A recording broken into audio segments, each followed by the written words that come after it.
কারো চাকরি নেই, কারো ব্যবসার মধ্যে আপনার সমস্যা দেখা দিচ্ছে, সে কেউ চাকরি পাচ্ছে না, বারবার চাকরির ইন্টারভিউ পরীক্ষা দিচ্ছে কোনো চাকরি মিলছে না, হালাল পন্থায় ব্যবসা করছে হালাল পন্থায় ব্যবসার মধ্যে কোনো ইনকাম আসছে না, সে বিভিন্ন আপনার কাজ করছে, সেই কাজের মধ্যে কোনো বরকত সে পাচ্ছে না। আমার নবী বলছে যেই ব্যক্তি সূরা ওয়াকিয়া শরীফ তেলাওয়াত করবে, মাগরিবের পরে তেলাওয়াত করলে আল্লাহ পাক রব্বুল আলামিন সেই যত বড় ঋণ হোক না কেন তার ঋণ পরিশোধ করার জন্য আল্লাহ গায়বী মদদের মাধ্যমে তার যত বড় ঋণ হোক না কেন সেই ঋণ পরিশোধ করার একটা ব্যবস্থা করে দিবেন। আরো আওয়াজ বলুন সুবহানাল্লাহ। সূরা ওয়াকিয়া যদি আপনি তেলাওয়াত করেন, আপনি যত বড় পেরেশানি মুসিবত, আপনার টাকা আপনার সম্পদ নিয়ে অর্থ করে নিয়ে আপনি যতই বড় পেরেশানি থাকেন না কেন, আপনি যদি প্রতি রাতে সূরা ওয়াকিয়া শরীফ তেলাওয়াত করতে পারেন, আল্লাহ পাক রব্বুল আলামিন আপনাকে হত দরিদ্র হওয়া থেকে, আপনাকে ঋণগ্রস্ত হওয়া থেকে, আপনাকে আল্লাহ পাক রব্বুল আলামিন সম্পদের সংকীর্ণ হওয়া থেকে আল্লাহ সুবহানাহু ওয়া তাআলা আপনাকে রক্ষা করবেন। সাথে আপনার ধনভাণ্ডারের মধ্যে আল্লাহ এমন মাল দিবেন, এমন অর্থ করে সম্পদ দিবেন যেই সম্পদ আপনি কখনো কল্পনা করেন নাই, আপনি কখনো চিন্তা করেন নাই। আল্লাহ সেই ওয়াকিয়ার সাদকায় আপনার রিজিকের মধ্যে বরকতের ব্যবস্থা করে দিবেন। আল্লাহ সূরা ইয়াসিন এটা বলা হয় কোরআনের কলব। কি বলা হয়? কোরআনের কলব। আমাদের কলব আছে, কে নেই? আপনাদের নাই মনে হয়, কথায় মনে হচ্ছে আপনাদের কলব অন্তরের মধ্যে নেই, পালিয়ে গেছে। কেন তো নাই? কারণ শয়তান আপনাদের কলবটা দূরে নিয়ে গেছে। কলব মানে মন। মন যদি এখানে থাকতো তো কথাগুলো মন দিয়ে শুনতেন। এখন তো আপনাদের মন চলে গেছে ব্যবসা বাণিজ্যের মধ্যে। কারণ রমজানের কথা বলছি, কিভাবে ব্যবসা বাড়াবেন, কিভাবে দোকানের মধ্যে ইনভেস্ট বাড়াবেন, কিভাবে টাকা ইনকামের আরো প্রসেস বের হয় সেটা নিয়ে চিন্তা করছেন। সেজন্য কলব তো এখানে নেই। সেজন্য অনেকে কথা বলছেন, বলতে আমাদের কলব তো এখানে নেই, মসজিদে তো কলব নেই। যারা আছে শুধু তারাই বলেছেন, ঠিক কিনা? আপনাদের কলব আছে কি নাই? কথা বলেন, আছে কি নাই? মাশাআল্লাহ, সবার কলব আছে। তো কোরআনের একটা কলব আছে। আমার নবী বলছে কোরআনের কলব কি জানো উম্মত? তো আমার নবী বলছে কোরআনের কলব হচ্ছে আপনার সূরা ইয়াসিন। যেই ব্যক্তি প্রতিদিন সকালে সূরা ইয়াসিন দিয়ে দিন শুরু করবে, আল্লাহ পুরো দিনটা তার জন্য বরকতময় হিসেবে তৈরি করে দিবেন। সেজন্য চেষ্টা করবেন সূরা ইয়াসিন এই সূরাটা তেলাওয়াত করার জন্য। আর যেই ব্যক্তি তার মা বাবার কবরে গিয়ে জুমার দিন সূরা ইয়াসিন শরীফ তেলাওয়াত করবে, আল্লাহ ওই সূরা ইয়াসিনের উসিলায়, আল্লাহ ওই সূরা ইয়াসিনের মাধ্যমে আল্লাহ ওই মা বাবার কবরের আযাবকে আল্লাহ মিটিয়ে দিয়ে সেই মা বাবাকে আল্লাহ জান্নাতের আলা মাকাম দান করবেন। সেজন্য এই জুমার দিন যাদের মা বাবা, যাদের আত্মীয় স্বজন যারা মারা গিয়েছে, কমপক্ষে কবরের পারে গিয়ে ওদের জন্য তো কিছু করার এখন সুযোগ আমাদের নেই। যখন আমাদের মা বাবা অসুস্থ ছিল, আমরা তাদেরকে ট্রিটমেন্ট করার জন্য, তাদেরকে চিকিৎসা দেওয়ার জন্য বিভিন্ন বড় বড় মেডিকেলে নিয়ে যাওয়ার সুযোগ হয়েছে, বিভিন্ন আপনার ডাক্তারের কাছে, বড় বড় ডাক্তারের কাছে নিয়ে যাওয়ার সুযোগ হয়েছে। কিন্তু আজকে তো তারা আমাদেরকে ছেড়ে অন্ধকার কবরে চলে গিয়েছে, যেখানে সাহায্য পাওয়ার মতো কোনো মাধ্যম নেই।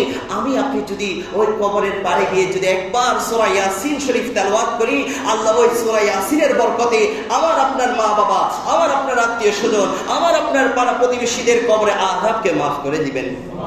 একজন ব্যক্তি যদি আপনার উসিলায়, আপনার মাধ্যমে যদি তার কবরের আযাব হালকা হয়, আপনার উসিলায় যদি ওই ব্যক্তি জান্নাতি হয়, আপনার উসিলায় যদি ওই ব্যক্তির আমলের পাল্লা যদি বাড়ি হয়ে যায়, ওই ব্যক্তি যদি জান্নাতে চলে যায়, আপনি কোনো কারণে, আপনার কোনো আমলের ঘাটতি থাকার কারণে, আপনার কোনো অপরাধের কারণে আপনি যখন কিয়ামতের ময়দানে আটকা পড়ে যাবেন, সেই মানুষটা দুই হাত ধরে আল্লাহর সামনে আপনাকে সুপারিশ করে জান্নাতে যাওয়া ছাড়া সেই ব্যক্তি এক কদমও জান্নাতে যাবে।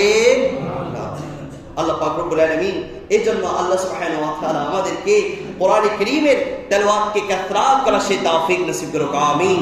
সূরা মুলক কেন তেলাওয়াত করবেন? আমার নবী সাল্লাল্লাহু আলাইহি ওয়াসাল্লাম বলছে কোরআন কারীমের 29 পারা প্রথম দিকের সূরা মুলক। আমার নবী বলছে কোরআন কারীমের 30 আয়াত বিশিষ্ট একটা সূরা আছে, যেই ব্যক্তি সূরা প্রতি রাতে তেলাওয়াত করবে, ওই সূরা কবরে যখন ওই বান্দাকে রাখা হবে, রাখার পরে ওই সূরাটা সব দিক দিয়ে তার জন্য দেওয়াল তৈরি করে দিবে, যাতে কোনো দিক থেকে আযাব যেন সেই ব্যক্তি তাকে গ্রাস করতে না পারে। আর উচ্চাবাসে বলবেন না সুবহানাল্লাহ। কবর ভাই জান নাই তো, জেনে না বুঝতেন। কাউকে কবর দেওয়ার পরে একটু কবরে নেমে দেখবেন কবরের মজাটা কেমন। কবরে শান্তি না অশান্তি? কত বলে না কবরে শান্তি কি অশান্তি? আরে দ্বিধা দ্বন্দ্বে পড়ে গেছে। শান্তি বললেও দোষ, অশান্তি বললেও দোষ, মুসিবত। শান্তি বললেও দোষ, অশান্তি বললেও কি মুসিবত। কবর যারা নেকির পাল্লাকে ভারী করে কবরে যেতে পারবে, তাদের জন্য কবর হবে শান্তির নীড়, শান্তির ঘর। আর যারা কবরের মধ্যে, যারা আযাব নিয়ে, যারা গুনাহ নিয়ে কবরের মধ্যে যাবে, তাদের জন্য শান্তির কি জায়গা হতে পারে? না। সেজন্য আল্লাহ সুবহানাহু ওয়া তাআলা আমাদেরকে কবরকে জান্নাতের বাগান, কবরকে নিয়ামতপূর্ণ স্থান আল্লাহ আমাদেরকে বানার সেই তৌফিক নসিব করুক, আমিন। আজকে গরম লাগার জন্য এসি লাগাই, ঠান্ডা থেকে বাঁচার জন্য হিটার লাগাই। আল্লাহ আমাদের কবরের মধ্যে সেভাবে কবরে যাওয়ার আগে কবরের মধ্যে গরমের সময় যেন আমাদের জন্য এসির ব্যবস্থা থাকে, আর ঠান্ডার সময় যেন হিটারের ব্যবস্থা থাকে, সেই জিনিসটা যেন আল্লাহ আমাদেরকে কবরে যাওয়ার আগে করে যাওয়ার তৌফিক নসিব করুক। তার অর্থ কি এটাই আমরা যে কবরে থাকবো সেই কবরে এসি লাগিয়ে আসবো? কথা বলেন না। এসি লাগাতে পারবেন নি? কথা বলেন না রে ভাই, লাগাতে পারবেন নি? হিটার লাগাতে পারবেন নি? এই ব্যবস্থা আসেনি? আপনি বড় চেয়ারম্যান, আপনি বড় এমপি, আপনি বড় মন্ত্রী, আপনি অনেক বড় আলিশান, আপনি এই রাউজানের বুকে আপনারা চোখে দেখেছেন অনেক বড় বড় দাপটওয়ালা ব্যক্তিরা কবরে শায়িত আছে, ঠিক কিনা? কথা বলেন না, ঠিক কিনা? যারা পুরো বাংলাদেশ নয়, পুরো বিশ্বের মধ্যে যারা নেতৃত্ব দিয়েছে, নেতৃত্বের আসনে অলঙ্কিত করেছে, এমন অনেক দাপটওয়ালা ব্যক্তিরা আজকে, তারা কি আজকে দুনিয়ার মধ্যে আছে? কথা বলেন, আছে কি নাই? তারা আজকে দুনিয়ার মধ্যে নেই, অন্ধকার কবরে চলে গিয়েছে। যাদের জন্য এসে আগে থেকে রেডি থাকতো, যাদের জন্য শীতকাল আসলে হিটার আগে থেকে ব্যবস্থা থাকতো, যাদের ঠান্ডা লাগবে বিদায় আপনার ঘরের মধ্যে গরম পানির ব্যবস্থা থাকতো, যাদের শীত লাগবে বিদায় আপনার গরম হিটার ব্যবস্থা থাকতো, ঠান্ডা লাগবে বিদায় গরম হিটারের ব্যবস্থা, আর গরম থেকে বাঁচার জন্য ঠান্ডার ব্যবস্থা থাকতো। এই সমস্ত ব্যক্তিরা আজকে অন্ধকার কবরে চলে গিয়েছে। বড় বড় আলিশান মহল ছিল, দেশ বিদেশে বিভিন্ন জায়গায় ঘর নির্মাণ করেছে, ঠিক, কিন্তু অন্ধকার কবরে একটি এসি লাগার সুযোগ হয়েছে? কথা বলেন না, লাগার সুযোগ হয়েছে না একটা হিটার লাগার সুযোগ হয়েছে? কোনটা হয়েছে? হয় নাই। আল্লাহ পাক রব্বুল আলামিন কিন্তু যারা আপনার নেককার পরহেজগার মুত্তাকি, আপনাকে লাগাতে হবে না, আল্লাহর পক্ষ থেকে স্পেশাল ভাবে আপনার কবরে আল্লাহ এসি ফিট করে দিবেন, হিটার ফিট করে দিবেন। আল্লাহ আপনার কবরের মধ্যে এমন আলোর ব্যবস্থা করবেন যে আলো দুনিয়ার বুকে যদি প্রচলন করা হয়, সূর্যের আলো চাঁদের আলোতে পরিণত হয়ে যাবে। সুবহানাল্লাহ। অবশ্যই মনে হচ্ছে আরো জাওয়াজ বলেন সুবহানাল্লাহ। আল্লাহ পাক রব্বুল আলামিন আমাদের কবরকে আল্লাহ আলোকিত করার সেই তৌফিক নসিব করুক, আমিন। আমরা প্রতি রাতে সূরা মুলক শরীফ আল্লাহ সুবহানাহু ওয়া তাআলা আমাদেরকে তেলাওয়াত করার তৌফিক নসিব করুক, আরো জাওয়াজ বলেন আমিন। আল্লাহ পাক রব্বুল আলামিন আমাদেরকে কোরআন কারীমের কাসরাত করার সেই তৌফিক নসিব করুক, আমিন। এরপরে সূরা দুখান, এই সূরা সম্পর্কে আমার নবী বলছে 25 পারা। এই কোরআন কারীমের 496 নম্বর পৃষ্ঠা, আপনার কোরআন কারীমের 44 নম্বর সূরা। এই সূরা যদি কেউ রাতে যদি তেলাওয়াত করে, সকাল পর্যন্ত আল্লাহর স্পেশাল একটা বহর, একটা ক্যাবিনেট থাকবে, যাদের সংখ্যা আমার নবী বলেছে 70,000। কয় হাজার? কথা বলে না, কয় হাজার? 70,000। তাদের ক্যাবিনেট, তাদের দলটা হচ্ছে 70,000। এই 70,000 ক্যাবিনেটের দায়িত্ব আল্লাহ দিবেন। ও আমার ফেরেশতারা শুনো, আমার এই বান্দা রাতে সূরা দুখান তেলাওয়াত করেছে, অর্থাৎ এই সূরা যে তেলাওয়াত করবে, ওই 70,000 ক্যাবিনেটের দলটা আল্লাহর কাছে হাত তুলে ফরিয়াদ করবে সকাল পর্যন্ত, ভোর হওয়া পর্যন্ত, সূর্য যতক্ষণ উদয় হবে না ততক্ষণ পর্যন্ত রব্বে করিম আল্লাহর কাছে ফরিয়াদ করবে, রব্ব আমার তোমার এই বান্দা যদি কোনো পাপ করে থাকে, অপরাধ করে থাকে, কোনো গুনাহ করে থাকে, কবিরা হোক সগীরা, ইচ্ছাকৃত হোক অনিচ্ছাকৃত, যা গুনাহ করেছে, আমরা ফেরেশতারা তার পক্ষ হয়ে তোমার কাছে সুপারিশ করছি, তোমার কাছে দরখাস্ত পেশ করছি, মাবুদ গো, ওই সূরা তেলাওয়াতের উসিলায় তার হায়াতে জিন্দেগি तमाम গুনাহকে maaf করে তাকে জান্নাতের ঠিকানা বানিয়ে দাও, আমিন। তো এই সূরা আমরা তেলাওয়াত করতে পারবো কি পারবো না? কত বলেন, উচ্চ আওয়াজে বলেন না, পারবো কি পারবো না?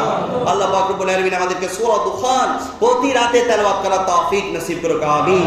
এরপর কোরআন কারীমের তেলাওয়াত বেশি করা উচিত, কারণ এই মাসে আমি যে সূরা দুখান পড়েছি সেখানে আয়াতে কারিমার তাফসীরের মধ্যে অধিকাংশ মুফাসসির کرام বলেছেন যে এই মাসের 15তম শাবানুল, যে শাবানের নিসফ শাবান হিসাবে আমরা চিনি, বা আমরা সবে বরাত হিসাবে ভারতবর্ষের মধ্যে যেই দিনটা আমাদের কাছে মশহুর বা প্রসিদ্ধ, আর আরব কান্ট্রির মধ্যে যে রাতটাকে আপনার লাইলাতুল মুবারাকা, লাইলাতুল আপনার রহমত, লাইলাতুল জাযা হিসাবে চিনে, সেই রাতে সেই সময়ে আল্লাহ সুবহানাহু ওয়া তাআলা কোরআনে কারীম নাযিল করেছেন।